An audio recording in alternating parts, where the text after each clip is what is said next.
Sorti en 1992, Super Mario Kart s'est imposé comme l'un des jeux de course les plus fun sur Super Nintendo et a engendré une franchise qui reste encore aujourd'hui l'une des plus populaires de Nintendo. Du coup, pas étonnant que d'autres éditeurs aient tenté d'en émuler le succès. Voici quelques-uns de ces clones.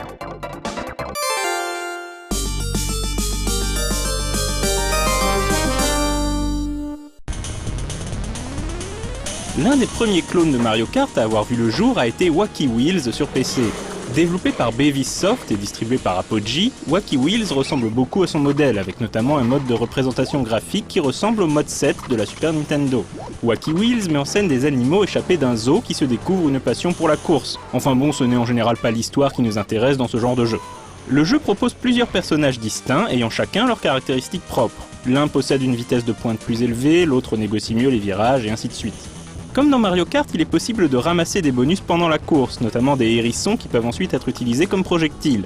Le jeu propose bien évidemment un mode multijoueur ainsi que divers styles de jeu comme une sorte de deathmatch.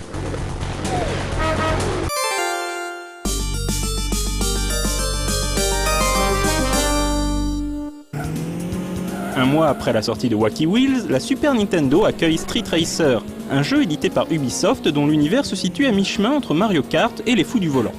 Le jeu se démarquait par des graphismes très soignés, mais aussi par son univers notoirement plus violent, dans un style cartoon, que le jeu Nintendo. Il était ainsi possible d'asséner des coups à ses voisins, dans le plus pur style Road Rash. Le jeu se démarquait par l'absence de power-ups à ramasser sur la piste. Au lieu de cela, le joueur devait rouler sur des cases sur la piste, lui permettant d'utiliser au choix une attaque spéciale ou un turbo. Le jeu possédait donc une certaine dimension tactique. L'un des modes spéciaux proposés par le jeu était le mode football, où les joueurs s'affrontaient dans une moitié de terrain pour contrôler un ballon et parvenir à l'envoyer dans un but commun à tout le monde.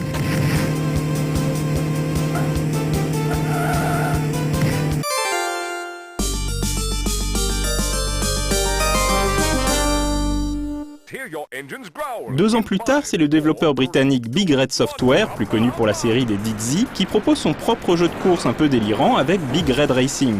Cette fois-ci, il s'agit d'un jeu tout en 3D polygonal, même si la 3D est un peu souffreteuse. L'originalité de Big Red Racing était de proposer des courses tout autour du monde, chacune mettant en scène des véhicules différents. On se retrouvait ainsi à piloter une pelleteuse en Égypte, un pick-up en Angleterre ou un hydroglisseur aux États-Unis. Chaque véhicule obéissait à une physique un peu différente. Le jeu possédait également un humour un peu décalé et les courses étaient commentées par Lanny Minella et John St. John, ce dernier étant plus connu en tant que voix de Duke Nukem. A noter qu'il s'agit du dernier jeu à être sorti sous le nom Big Red Software, le studio ayant peu après fusionné avec Domark, Simis et Eidos Technologies pour former Eidos Interactive.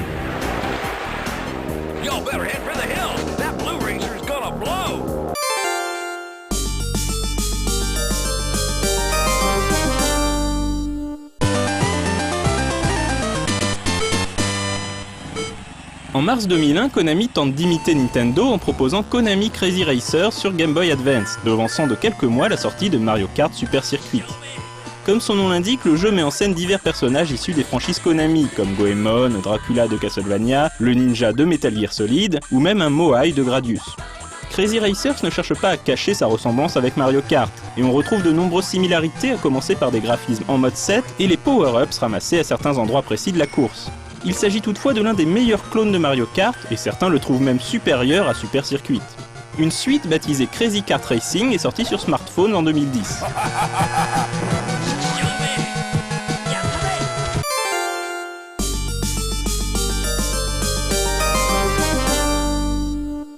Il existe bien entendu de nombreux autres clones de Mario Kart, comme par exemple Diddy Kong Racing ou Chocobo Racing. On aura d'autres occasions d'y revenir dans Retro & Magic.